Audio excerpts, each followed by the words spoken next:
En sus notas está el bosquejo de esta predicación, Mateo 14, versos 34 al 36. Dice de la siguiente manera: y terminada la travesía, vinieron a tierra de Genezaret. Cuando le conocieron los hombres de aquel lugar, enviaron noticia por toda aquella tierra alrededor y trajeron a él todos los enfermos y le rogaban que les dejase tocar solamente el borde de su manto, y todos los que le tocaron quedaron sanos. Acompáñenme a orar. Padre Celestial, gracias por esta pequeña parte de la escritura que a nuestros ojos parece escasa y pequeña, pero realmente, Señor, hay un gran significado, una gran verdad y una riqueza maravillosa, porque tu palabra es perfecta. Es una de las riquezas más grandes que el ser humano hoy puede poseer. Gracias, Señor, porque tú has revelado, Señor, de tu palabra, de tus atributos. Has revelado, Señor, ah, de tus verdades sobre nosotros. Te pedimos, Señor, que en esta mañana podamos aprender conforme a lo que tu palabra dice. Enséñame a mí como el expositor a no separarme de lo inspirado, y que podamos, Padre Celestial, cumplir con el mandato, Señor, de realmente obedecer a tu palabra. Amén y amén. Este pasaje es un pasaje especial para mí. Fue el lugar Genezaret es el nombre de la iglesia que fundó mi abuelito allá en Santa Lucía, Consumalguapa.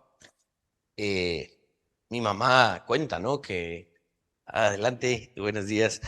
Mi mamá cuenta que mi abuelo junto con otros hermanos, compraron un pequeño terreno a la par de donde mis abuelos vivían, y con madera y lepa y, ¿verdad? Unas bancas de aquellas que se imaginan ustedes de las iglesias de antes, ¿no?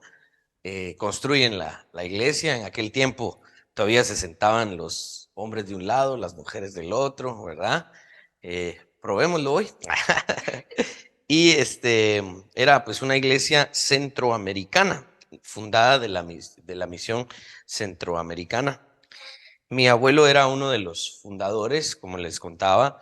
Mi, eh, Mi tío, el hijo, digamos, mayor de mi abuelo, él falleció durante la pandemia, y él fue uno de los que se dedicó al ministerio a tiempo completo. Ahí en esa iglesia él nació, conoció a Jesucristo, vino al Seminario Teológico Centroamericano y se dedicó al pastorado. Mi mamá, pues, también tiene sus estudios en teología y ha dedicado parte de su vida al ministerio. Y en alguna medida yo soy como la tercera generación de esta familia que se dedica al ministerio, ¿no? Y me trajo muchos recuerdos este pasaje, el nombre Genezaret, porque es un lugar un poco escondido en el Nuevo Testamento, ¿no? Y vamos a hablar un poco de lo que significa el nombre y lo que rodea esta situación cuando Jesús llegó allí.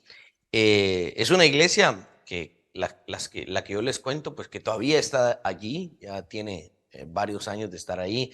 Hace un tiempo murió un familiar nuestro y fuimos ahí, estuvimos participando del servicio. Ahora es una iglesia gigante, ¿no? Que tiene mezanín y todo lo demás, ¿verdad? Y chilera la tienen, aulas para los niños y todo lo demás.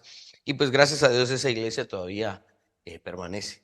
Se imaginarán, ¿no? Con sus problemas y sus luchas de poder, ¿verdad? ¿No? Que tal familia, que voten por este pastor, saquen al otro. Se imaginan todo el relajo que hay, ¿verdad? Pero por la gracia y la misericordia de Dios, es una iglesia que todavía permanece. Es un pasaje que a mí me trajo pues muchos recuerdos. Es la primera iglesia a la que yo, digamos, asistí. Fue ahí, participé yo en unas obras de teatro, las de Navidad. Yo salía de Santa Claus, imagínense, ¿verdad? Un Santa Claus moreno, ¿verdad? Nada que ver, ¿verdad? Imagínense, allá yo era el más canchito. Imagínense. No había, no había No había nada blanco allá, solo morenos. En este pasaje, Jesús llega a un lugar y debido a que Él encarna el Evangelio, ¿sí? Jesucristo es la manifestación en carne del Evangelio. Él es nuestras buenas noticias. Eh, Se esparce la noticia de que Jesús ha llegado. Empieza, me imagino, ¿no? La gente, este es el que sanó allá, este es el que caminó sobre el agua, este es el que, no sé, me imagino que las noticias empiezan a correr, la gente se da cuenta y dice, este es aquel del que muchos hablan. Vayan y traigan a los enfermos, tráiganlos a él. Entonces la noticia se esparce. Y esta es la historia del Evangelio en básicamente todo lugar a donde llega. Los elegidos de un lugar son atraídos a Cristo cuando el Evangelio llega. Esta es otra vez la imagen de la salvación. Y esto es precisamente lo que ha sucedido cuando el Evangelio llega a tierras donde nunca antes se había oído. En algunas veces el Evangelio se esparce con mayor facilidad, ¿sí? En algunos otros lugares el Evangelio tiene una oposición más grande. Y si se dan cuenta, a todos los lugares a donde Jesús llegaba, existía una de estas dos. O el Evangelio se esparcía de manera muy rápida y la gente le pedía que se quedara y creían en él y todo lo demás. O llegaba a lugares en donde era más difícil y la gente no creía y lo rechazaba. Pero de una u otra manera, sea porque haya oposición o menor oposición, cuando el Evangelio llega, se esparce. No todas las ideas, no todos los conceptos, no todas las noticias se esparcen como el Evangelio. Si una noticia se esparce con dificultad, pero de todas maneras llega a ser efectiva, esa oposición era precisamente porque la naturaleza pecaminosa se opone, se ofende a aquello que es efectivo. Y el Evangelio es así. Entonces, en este pequeño relato que parece insignificante en los ojos de muchos, de nuevo vamos a ver la idea del Evangelio esparciéndose. Y esto debe de reinar en nuestra mente y en nuestro corazón. Nunca pensemos que nuestra fe, lo que creemos, la forma de vida que tenemos y la misión que tenemos es algo que es que la gente no quiere ustedes, es que la gente no nos quiere oír, es que la gente... Puede ser que encontremos oposición, pero siempre el Evangelio se va a esparcir, siempre el Evangelio va a penetrar de alguna manera. En algunos lugares en menor cantidad, en otros lugares en mucha mayor facilidad y cantidad, pero siempre el Evangelio se va a esparcir. ¿Por qué? Porque es la verdad. ¿Ok? Así que no piensen en que el mensaje que ustedes tienen, la fe que ustedes profesan, va a carecer de esparcirse. Nunca. El Evangelio siempre se va a esparcir. La noticia se va a esparcir. Y esto es lo que vemos en este relato. En otras partes de la Escritura, este relato de Genezaret se lleva a cabo. De hecho, en el mar de Galilea, algunos le llaman lago, algunos le llaman mar, ¿sí? Que es una extensión de agua bien grande. En diferentes lugares alrededor de este lago existían estos lugares, ¿no? Capernaum, Nazaret y todo lo demás. Y uno de estos lugares escondiditos a las orillas de este mar o lago era Genezaret. Teólogos concuerdan que en la región de Genezaret Jesús estuvo varias veces, no solamente esto, ¿sí? Varias escenas de Jesús tomaron lugar allí, pero solo algunas veces se registra el nombre específico de Genezaret. Esta historia específicamente se encuentra en Marcos 6, versos 53 al 56, también está en otra parte. En este capítulo de Mateo 14 que hoy estamos terminando, Jesús recibió la noticia de la muerte de Juan el Bautista, ¿recuerdan? Al inicio. Luego hizo los milagros de alimentar a más de 5,000 personas. Luego caminó sobre el agua, hizo que Pedro caminara sobre el agua.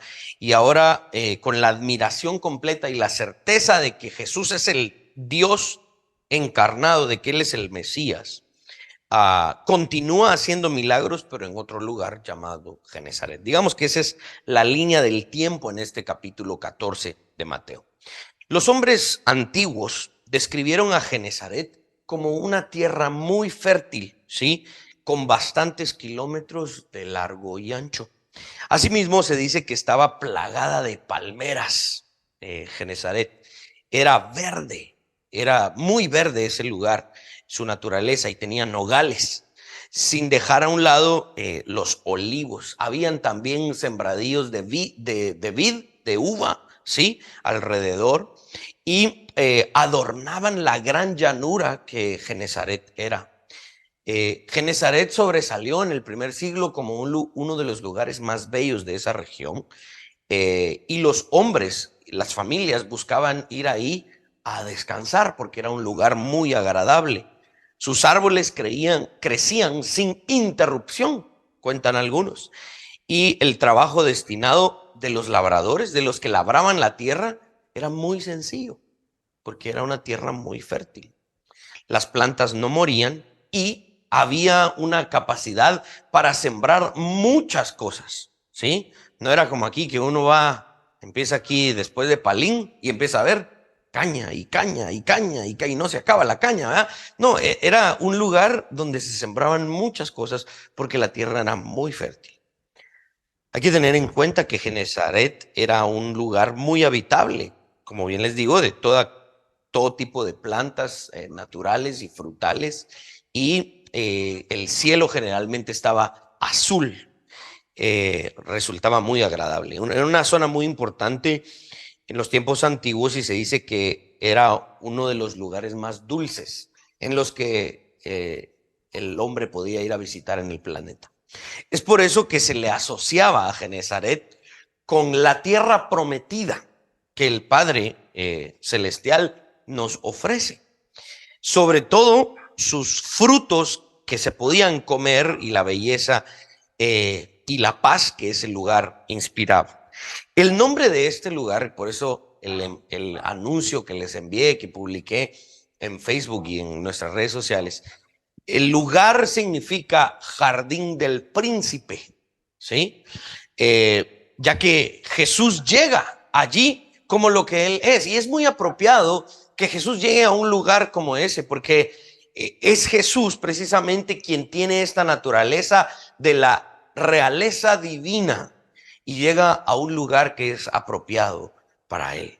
Genesaret era un lugar tan agradable que Flavio Josefo, le llamaba la ambición de la naturaleza. Imagínense. La descripción de Josefo de este lugar es maravillosa. Dice Josefo que su naturaleza era maravillosa, Genesaret, al igual que su belleza.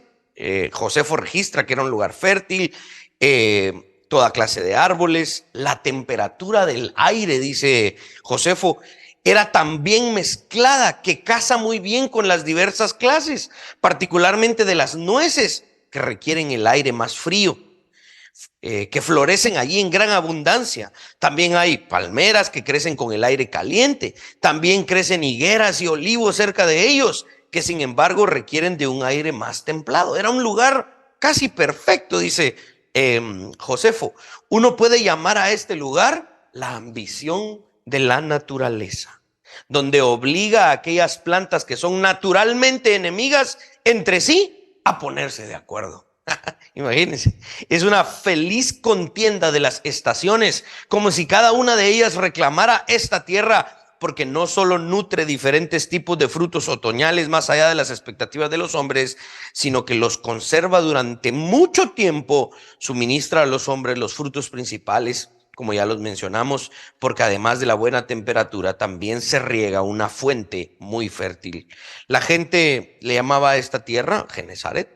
Algunos han pensado que era una vena del río Nilo la que regaba allí, y porque había un pez muy común que se llamaba corazín, que se encontraba también en Egipto y en Alejandría, ¿no? Pero obviamente estaba ya cerca del mar de Galilea. El nombre Genesaret también hace alusión a lo que se conocería o se traduciría al español como jardín de riquezas, ¿sí? Debido a la descripción que ya mencionamos.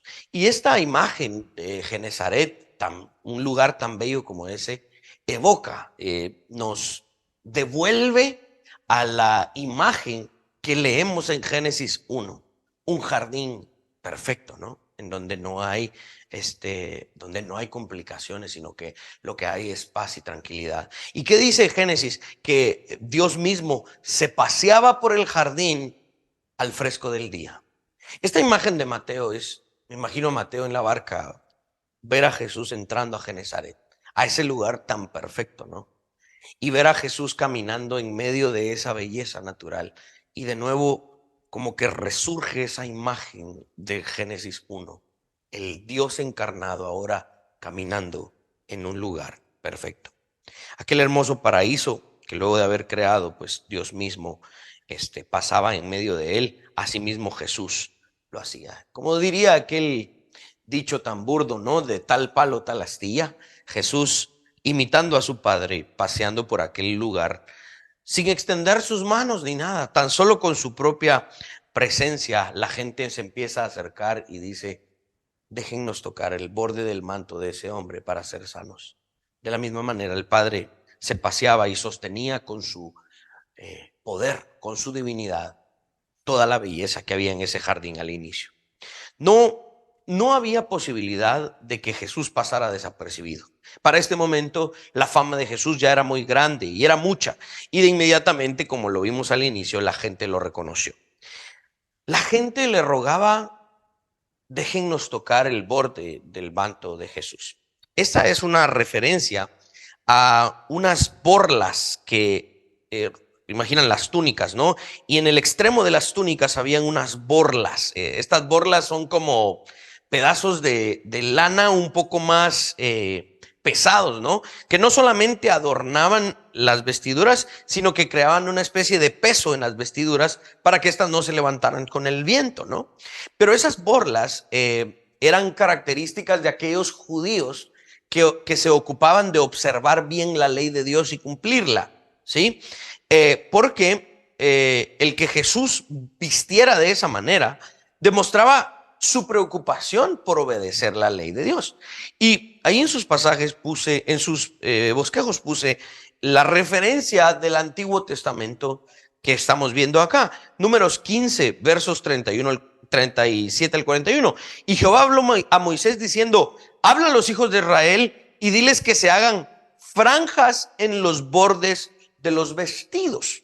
Esta es probablemente la referencia a la que Mateo está haciendo, por sus generaciones, y pongan en cada franja de los bordes un cordón de azul, y os servirá de franja para que cuando lo veáis os acordéis de todos los mandamientos de Jehová para ponerlos por obra, y no miréis en pos de vuestro corazón y vuestros ojos, en pos de los cuales os prostituyáis, para que os acordéis y hagáis todos mis mandamientos y seáis santos a vuestro Dios. Yo Jehová vuestro Dios, que os saqué de la tierra de Egipto para ser vuestro Dios, yo Jehová vuestro Dios. Cuando la gente ve a Jesús vestido de esa manera y buscan tocarlo, es probable que la gente haya dicho dos cosas, ¿no?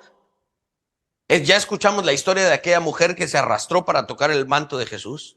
O cuando veían a alguien vestido así decían: este hombre se ocupa de obedecer la ley de Dios. Acerquémonos a él para aprender o recibir de él algún tipo de beneficio. Algunos teólogos creen que debido a la famosa historia de la mujer arrastrándose para tocar el borde del manto de Jesús siendo sanada, se creó una especie de superstición en la gente, ¿sí? Ahora, esa palabra, superstición, ténganla ahí sonando en su mente, porque al final voy a hacer una aplicación precisamente por eso, ¿no? La superstición, lamentablemente, es más común de lo que nos imaginamos, ¿sí? Y la gente dijo: bueno, tal vez como aquella mujer fue sana cuando tocó el borde del manto de este hombre, tal vez nosotros también. Tal vez a ese manto le queda todavía poder. Acerquémonos a tocarlo. Al igual que en la historia de la mujer que tenía flujo de sangre, estas sanidades finalmente no dependían de un amuleto. Probablemente alguna gente pensaba que ese tipo de vestidura era una especie de amuleto, ¿sí? Que daba poder. Pero esta es la otra aplicación a la que vamos a llegar. Cualquier cosa que Jesús portara o tuviera en su poder realmente no era la clave. La clave para las sanidades y el poder de todo lo que hacían era Él mismo, Jesús, no lo que la gente quisiera creer. Este pequeño relato resalta que para ese momento el ministerio de Jesús ya tendría un alcance arrollador. Ya el ministerio de Jesús ya alcanzaba a mucha gente, ¿sí? Y esto es lo más importante, dos de las cosas más importantes que vamos a entender en el significado de este pasaje. Todo este alcance, fama y tal vez poder que estaba en el ministerio de Jesús y en la persona de Jesús era para dos cosas principalmente. Número uno, para su propia gloria. Y esto no es en ningún momento narcisista. ¿A qué nos referimos? Cuando Jesús reclama su propia gloria o cuando hace las cosas para su propia glorificación, no es malo. Al contrario, es consistente con lo que él reclama de sí mismo. Si él es Dios, entonces todo lo que hace debe ser para su gloria. Si no es para su gloria, entonces no es Dios. Si es Dios, debe proteger, reclamar su propia gloria. Todo milagro, toda enseñanza, todo lo que Jesús hacía primero era para su gloria, para la gloria de Dios. Ese es finalmente el objetivo fundamental y último de la historia de la redención. Si ustedes analizan qué es la salvación y todo lo demás, cuando llegamos al final de la lectura de la Biblia, vamos a encontrar una imagen a Jesucristo glorificado. Ese es el punto. Y segundo, el segundo objetivo de todo este ministerio era para la sanidad o para el beneficio de la gente. ¿Ok? Estos relatos sobre el poder sobrenatural de Jesús atestiguan aquello que es de suprema importancia, la gloria de Cristo. Si Cristo es glorificado, el bien que se derive de esa glorificación será un bien que perdure, será un bien que sea verdaderamente efectivo. Ok, ¿por qué estoy haciendo énfasis en esto? Porque es posible hacer bien, es posible alcanzar buenas obras y hacer grandes beneficios para nosotros mismos y para otra gente sin darle la gloria a Cristo. Ahora, cuando hacemos un bien para mucha gente o para otra gente, pero ese bien que hacemos no glorifica a Dios, entonces ese bien, esa buena obra, ese beneficio no será perdurable, sino al contrario, con el paso del tiempo, ese bien se puede convertir para destrucción.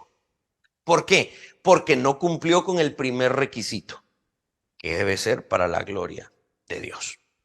Por ejemplo, podríamos hablar de muchos, pero este ejemplo tal vez me pareció muy claro y porque también es un poco extremista en su resultado. El descubrimiento científico, ¿sí? Cualquier tipo de descubrimiento científico debe ser primero para la gloria de Dios y luego para el beneficio de la raza humana. Esa es, digamos que, el gran logo o el gran lema de la ciencia. La ciencia dice, no, es que debemos avanzar la ciencia para el beneficio de la raza humana. Sí, perfecto. La cosmovisión cristiana reclama un paso antes. Todo avance científico debe ser primero para la gloria de Dios y luego para el bien de la raza humana. Ese es el problema del cientificismo, ¿sí? Del hacer ciencia solo por el avance o solo por el supuesto bien de la humanidad. Si no es para la gloria de Cristo, en primer lugar, no va a ser perdurable y posteriormente puede ser dañino para la misma humanidad. Dice el Salmo 94, verso 10, ¿quién le enseñó la ciencia al hombre? Y la respuesta es Dios. El hombre no puede hacer ciencia si primero Dios no le da la habilidad, la capacidad. Ok, los descubrimientos científicos no debiesen ser para la exaltación del hombre, ya que cuando es así, la ciencia en manos de los hombres que se glorían a sí mismos, la ciencia misma sirve para su propia destrucción. Por ejemplo, cuando el científico danés Niels Bohr logró dividir por primera vez el núcleo del átomo de uranio, ¿sí? A ese nivel, cuando logra dividir el núcleo de ese material, de esa sustancia, de la tabla periódica, se da cuenta que al dividir ese átomo, liberaba 10 veces más energía que cualquier otro átomo. Cuando fusionaban estos elementos, ¿no? Y los núcleos del uranio se fusionaban con otros, liberaban una cantidad de energía que nunca habían visto a niveles atómicos, microscópicos, y eso provocaba una reacción en cadena. ¿Qué surge después?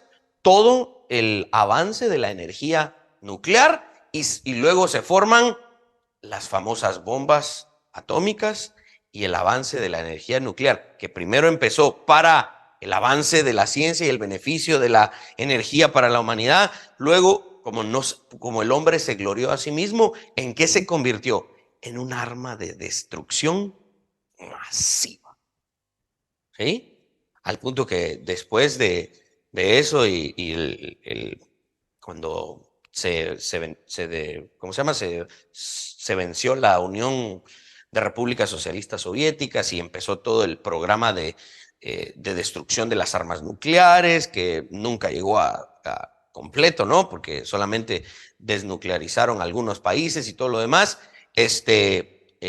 Hoy todavía se tienen muchos cuidados, se arman consejos, porque tales personas tales países no deberían tener armas nucleares, pero para asegurarnos que si ellos las hacen, entonces nosotros también las vamos a hacer, se vuelve un relajo, ¿no? Y finalmente, el punto que estoy intentando ilustrar es, cuando los hombres se glorían a sí mismos, finalmente se terminan destruyendo.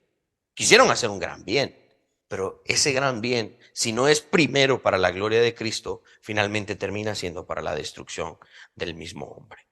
Por eso repito, es posible alcanzar cierta clase de bien, pero si no es primero para la gloria de Cristo, ese bien no perdurará. Pueda que llegue a convertirse en un mal muy grande. Este relato nos ayuda a ver esto, ¿sí? Los milagros que Jesús hacía primero eran para exaltarse a Él y luego para el beneficio de la gente. Este relato también nos ayuda a ver el contraste entre aquellas ciudades que rechazaron a Jesús. ¿Se recuerdan la propia ciudad en donde Jesús creció, Nazaret? Cuando él llegó y leyó el rollo de Isaías y dijo, yo soy el cumplimiento de eso, la gente se enojó y lo llevaron a una peña y lo quisieron tirar desde allá arriba, pero él obviamente se logró liberar de la gente. Pero esta ciudad no. Esta ciudad ven a Jesucristo y dicen, traigamos a más para que lo vean, para que lo toquen, para que sean sanados, para que la gente lo conozca. Esta ciudad Genesaret nos ayuda a ver el contraste entre estas ciudades malignas que lo rechazaron y estas ciudades que sí lo recibieron. Y ojalá nos veamos nosotros en el espejo de Genesaret y decir, mi casa, mi familia, el lugar en donde yo vivo, no le cerramos las puertas a Jesús, sino que lo recibimos y traemos a más para que lo conozcan. Mateo está registrando que no todas las ciudades rechazaron a Jesús. Algunas lo recibieron con los brazos abiertos, tal como el mismo Jesús lo enseñó en la parábola del sembrador, que hay terrenos que son duros, que están contaminados y que la semilla del evangelio no llegará a prosperar allí, pero Genesaret es como esta tierra fértil para el evangelio.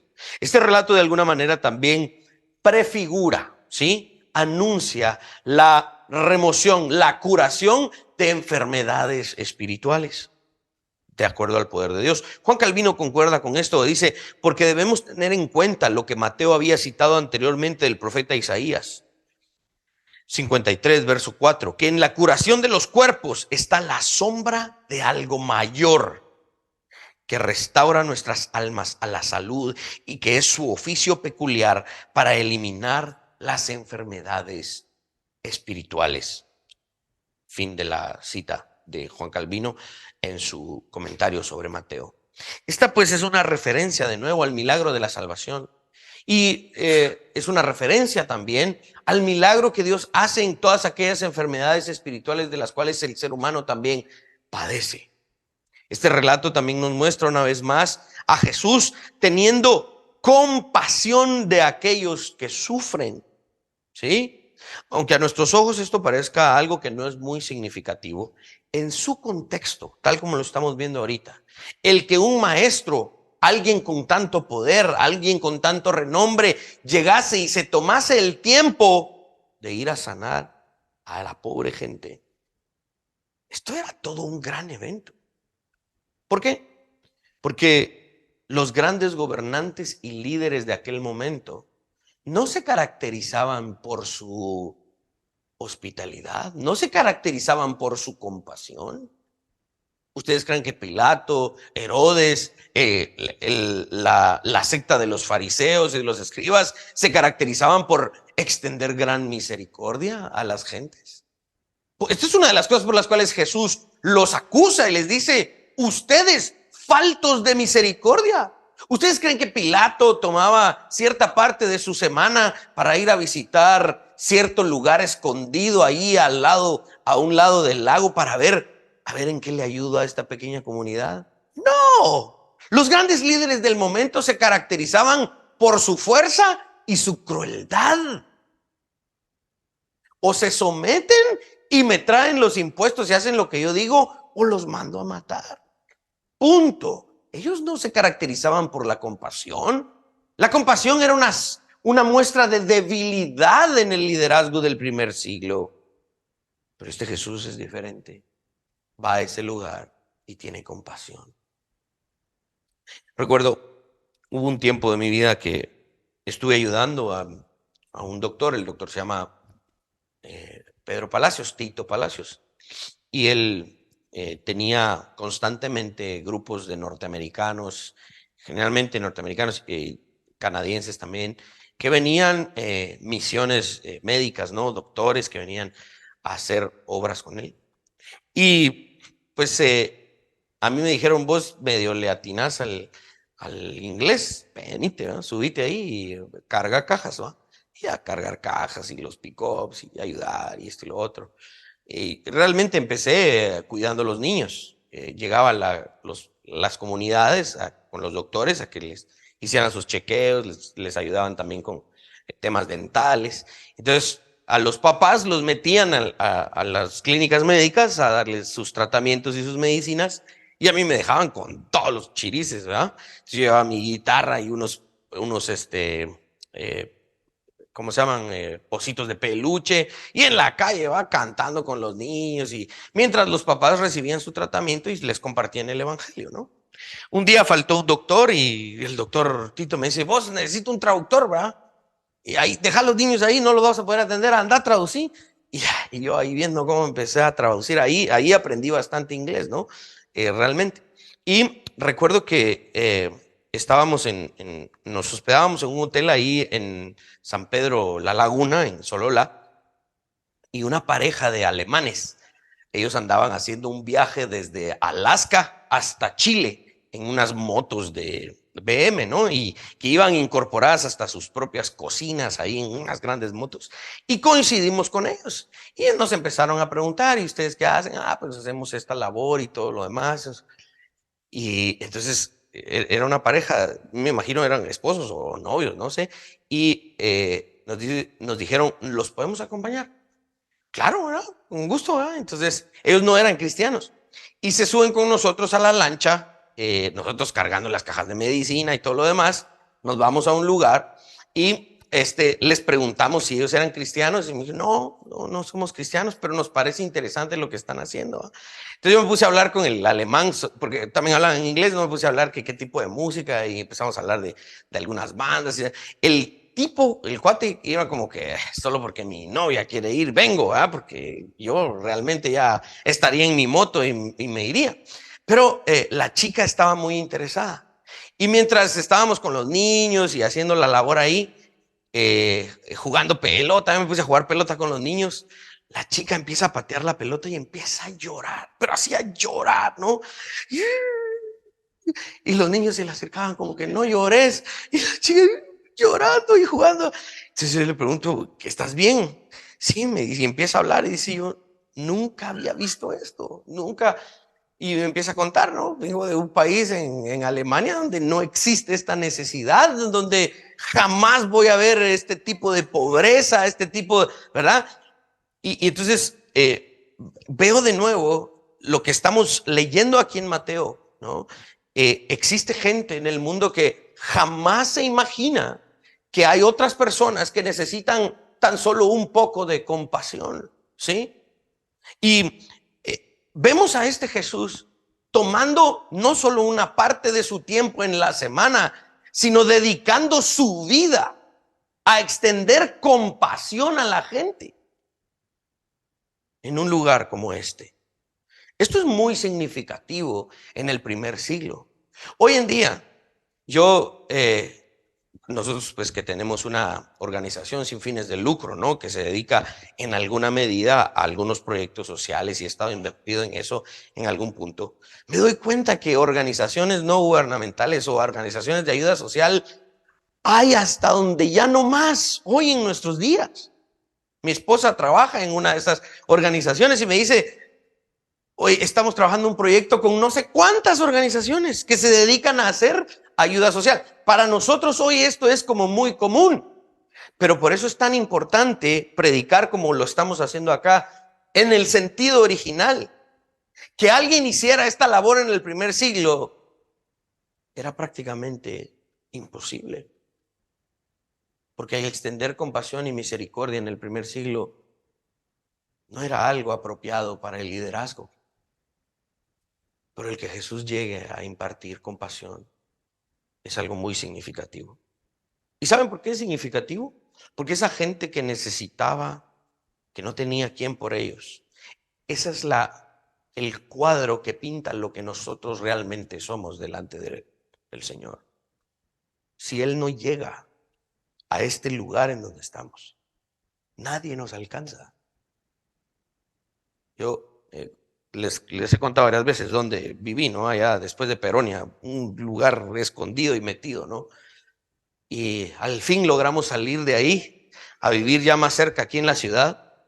Y estaba la propiedad ahí toda pues pudriéndose, ¿no? Ya nos habíamos ido de ahí, lo que queríamos era salir de ahí porque era un lugar muy difícil para vivir. Y un día dijimos, bueno, vendamos eso, a ver cuánto nos dan por esa pequeña casa que estaba ahí. Y le dije a mi amigo que vendía propiedades, le dije, vos, acompáñame un día a ver ese lugar y a ver si hay alguien que la quiera comprar. Y él se dedicaba a eso, ¿no? Está bueno, me dijo, vamos un día. Pero le digo, vamos temprano porque está lejos y hay tráfico. Ah, no te preocupes, pues yo vengo de un lugar parecido, me dijo. Yo también viví en Boca del Monte y fue un lugar difícil para vivir. Entonces yo te entiendo, me dice. Vamos pues. Entonces él agarró su carro, yo agarré el mío y él me iba siguiendo, ¿no? San Cristóbal, después las grandes bajadas, las grandes subidas, Peronia, más, la gran. Cuando el cuate se baja del carro y me dice, bajándose del carro, me dice, no, Willy, aquí sí está feo, me dice. Aquí sí está duro, me dice, aquí sí está difícil. Y yo me puse a pensar, ¿quién, quién me alcanzó allá metido donde aquel que supuestamente había crecido en un lugar parecido a donde yo crecí, él mismo dijo, aquí sí está feo? ¿Quién me alcanzó allí? Solamente Jesucristo, el Rey de Reyes y Señor de Señores. Esto es lo que estamos leyendo acá. La compasión del Rey de Reyes y Señor de Señores, quien en ningún momento tenía la obligación siquiera de voltear a vernos en ese lugar allá escondidos, en esa aldea, en ese pueblito, en ese lugar metido hasta donde estábamos. Él no tenía la obligación de hacerlo, pero lo hizo. Por eso esto es significativo de nuevo con lo que vemos acá. Jesús no fue un simple obrador de milagros, ¿ok? Claro, sanó físicamente y obró milagros, pero Jesús no puede ser reducido a eso. Un operador que hacía milagros. Eso no es lo único que el rey era. Los milagros son primero, como lo hemos dicho, para su glorificación y luego para el bien de sus elegidos. Vamos a ver algunas aplicaciones. Les decía que mantuvieran ahí algunas ideas. Una de ellas es la sanidad espiritual. Muchos confunden esto con la salud mental, lo cual es parte de, ¿sí? Pero la sanidad espiritual es un asunto muchísimo más profundo. Juan Calvino dice, aplicando este pasaje a la evangelización, ahora bien, mientras sufrimos toda clase de enfermedades hasta que Él nos sane, que cada uno de nosotros no solo se presente a Él, sino que se esfuerce por traer a otros que necesitan el mismo remedio. Yo estoy seguro que cada uno de nosotros conoce personas que en sus redes sociales publica fotos perfectas, ¿no? Con filtros de Instagram y con retoques de alguna aplicación para que se mire bien la foto y publican en sus redes sociales para que se vea bien la cosa. Me miro bien, se mira bien mi carrito, se mira bien mi casita, se mira bien mi ropita, se mira bien mi peinado, mis zapatos, los lugares donde como, los lugares a donde voy, todo se mira bien. Pero estoy seguro que cada uno de nosotros conoce que toda esta gente es pura apariencia, ¿no? Y realmente padecen de una gran cantidad de enfermedades espirituales. Una de ellas es la inseguridad. Como pastor me he dado cuenta de que una de las cosas que más arruina la generación en la que hoy vivimos es la inseguridad. La inseguridad de quiénes son, de si los van a querer, si los van a amar así como ellos aman. Andan de relación en relación porque hay cosas que no les gustan, creyendo que ellos son los que merecen amor, pero no están dispuestos a entregarse.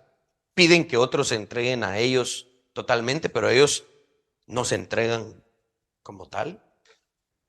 Inseguridad, falta de amor, falta de compromiso, ansiedades, qué sé yo, una gran cantidad de enfermedades espirituales que nuestra generación padece. Y estas sanidades que hoy vemos que Jesús estaba haciendo en mucha gente en este pasaje, pueden ser traducidas y debemos creer sin dudar que Él tiene la capacidad de sanar espiritualmente a toda aquella persona que padezca de enfermedades que el ojo carnal no ve. Estoy seguro que cada uno de ustedes ha experimentado sanidad espiritual, más que sanidades físicas. Dios nos ha sanado de muchas cosas que hemos padecido en la oscuridad de nuestra mente y nuestro corazón, que no hemos querido contarle a nadie.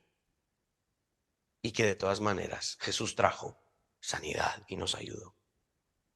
Ustedes no se imaginan, y es mi objetivo en esta aplicación, que empiecen a hacer conciencia de esto.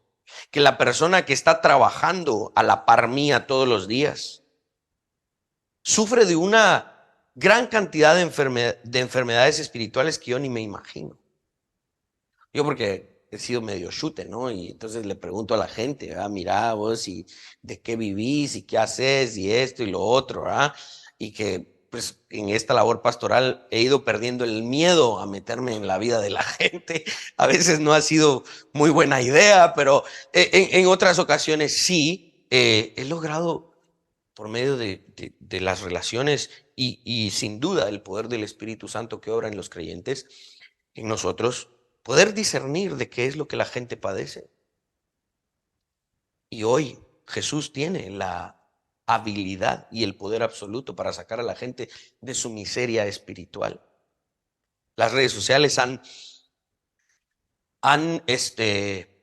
le han dado un combustible más grande a la apariencia y ha logrado esconder más aquello que el ojo carnal no ve. Entonces la gente mira las fotos, la gente los mira en una boda, en una fiesta, qué sé yo, y todo parece bien aparentemente, pero allá adentro la gente se está muriendo.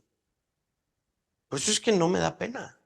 Realmente, por bien que esa persona se vea, por chilero el carro que carga, por chilera la ropa que se pone de marca, por chileros los restaurantes a donde va a comer, a mí no me da pena decirle, vos necesitas a Jesús, por bien que se mire tu vida. Este pasaje nos puede ayudar a aplicar esto y a entender que la generación narcisista y materialista en la que hoy vivimos realmente necesita esta clase de milagros en el nivel en el que nuestros ojos carnales no logran ver. No teman, no teman meterse en la vida de la gente. ¿Qué es lo peor que puede pasar? Que nos dejen de hablar. Está mejor a veces, siento yo. ¿Qué es lo peor que nos puede pasar? Que nos digan, vos fanático, ¿por qué religioso chuco me seguís hablando de estas cosas? ¿Y qué? ¿Qué? No importa. ¿Saben por qué? Porque esta es la misión de nuestro Rey. Y hay de nosotros si no seguimos sus pasos. La sanidad espiritual es una de las cosas que este pasaje nos puede ayudar a entender en la aplicación. Número 2, en armonía con esto, es que nosotros somos los instrumentos en las manos de Dios para traer a los perdidos. En el estudio de la predestinación y de la elección divina que hemos aquí una y otra vez proclamado, ¿no? Como iglesia reformada, finalmente Dios es quien elige, Dios es quien predestina, pero nosotros somos los privilegiados para alcanzar a esos perdidos. Yo no obro en la gente, yo no soy el que produzco un cambio en la gente, pero tengo el gran privilegio de ser el instrumento que Dios usa para alcanzar a tal persona. Así como los habitantes de Genezaret dijeron, este es aquel muchacho, tráiganse aquellos, vayan a traer. Y entonces empezaron a traer a los enfermos a Jesús. Es la imagen de nuestra labor hoy, ¿sí? En cierta medida, este pasaje puede establecer un patrón evangelístico, así como la gente en Genezaret trajo enfermos a Jesús para ser sanados. Así nosotros podemos ser usados por Jesús para traer a sus pies a aquellos que necesitan ser salvos. Les dije que mantuvieran en la mente una campanita con esta palabra, la superstición. Este pasaje también nos advierte acerca del peligro de la superstición y que finalmente también es una idolatría, ¿no? Juan Calvino sigue comentando sobre esto y dice, no hay nada aquí que respalde los puntos de vista de aquellos que buscan la gracia de Dios en madera, en clavos o túnicas, dígase amuletos, ¿sí? Mientras que la Escritura declara expresamente que no tenemos derecho a formarnos ningún concepto respecto a Cristo, sino el que es espiritual y consistente con su gloria celestial. Fin de la cita. Es impresionante cuánta gente padece hoy del problema de la superstición. Esta es una creencia sin fundamento. La superstición es una creencia sin fundamento y busca atribuir un carácter mágico a determinados elementos que supuestamente proporcionan buena o mala suerte, ¿sí? Es asombroso cómo personas que uno jamás se imaginaría están llenas de superstición, ¿sí? Cuando se canceló el programa de Sábado Gigante de Don Francisco, yo me puse muy triste. Yo crecí con eso, ustedes. Soñaba un día ganarme uno de los carros que él ponía, ¿no? Mario Kreutzberger se llama, ¿verdad? Kreutzberger, el chileno, Don Francisco. Cuando se canceló el programa de Sábado Gigante, le hicieron una serie de entrevistas y documentales y todo lo demás, ¿no? Y me pareció tan triste. Una de las entrevistas que le hicieron, se la hicieron en uno de sus yates y en uno de sus barquitos, ¿verdad? Sus lanchas. Y él empezó a hablar de todas las cosas que él, cuando llegó a Estados Unidos entonces sacó su billetera y dice, este pedacito de no sé qué lo mantengo siempre aquí porque me dio buena suerte para no sé qué. Y mostraba su mano y en su anillo de matrimonio, abajo del anillo tenía una astilla, porque fíjense que esta astilla me dañó no sé qué dedo cuando vine a Estados Unidos, entonces desde ahí la mantengo porque no sé qué. Y empezó a hablar de un montón de cosas que él tenía que le daban buena suerte. Y él atribuía su éxito en la televisión a todos estos amuletos. Y finalmente entra al cuarto, la esposa de él muestra todos los premios que él recibió y que esto se lo dieron por no sé qué, esto se lo dieron por no sé cuánto. Y él atribuía gran parte de su éxito a todos estos amuletos, ¿no? El, Cuando el equipo de Argentina ganó el Mundial en 1986, el técnico era de apellido Bilardo y él tomaba fotos porque cuando ganaron tal partido, vos ibas sentado acá en el bus, vos ibas sentado allá, cámbiense de lugar, que todo esté igual para que la suerte esté de nuestro lado. Ese tipo de cosas a nosotros, por gracia y misericordia, nos parecen como tontas, ¿no? ¿Por qué? Porque nuestro entendimiento ha sido cambiado. Porque sabemos que la suerte que la Biblia habla no es la suerte que hoy la gente practica tirando dados o tirando una piedra a ver si le pego allá. Y la suerte es algo fortuito, al azar, lo que el universo y el destino digan. Patrañas, para nosotros eso no es la suerte. La suerte en la Biblia, dice Proverbios 16:3, es que Dios toma la decisión sobre la suerte. Cuando decía la Biblia, y echaron suerte sobre tal y tal persona, ay, qué casualidad que le cayó a Jonás. No, no fue casualidad, fue Dios trayendo un juicio sobre Jonás. Y por poco se lleva de corbata a los otros marineros. Era Dios, es Dios quien maneja la suerte. Una de las cosas que cuando Cindy me dijo, mira, es que hoy por poco y chocamos y pasó esto y la llanta, entonces lo primero que yo la abracé y le dije, fue la providencia de Dios. Y si el choque se hubiera llevado y si hubiera habido un accidente catastrófico, hubiese sido la providencia de Dios. No es la suerte. Mucha gente, lamentablemente, vive en superstición, ¿no? Y se alarmarían ustedes cuánta gente que supuestamente dice creer en la ciencia, creer en esto, esto y lo otro, finalmente utiliza ciertos amuletos, ciertas cosas para que le den la suerte.